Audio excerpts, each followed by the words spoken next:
Alright, so you can see it has the yellow coat on it. That yellow coat is the wash primer. It's a special primer, like I said before, made from metal, bare metal. So the primer can adhere better.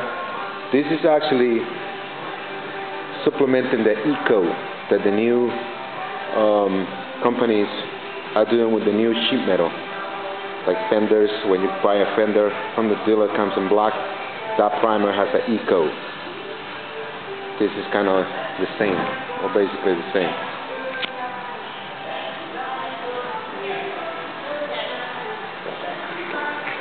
Same on this side.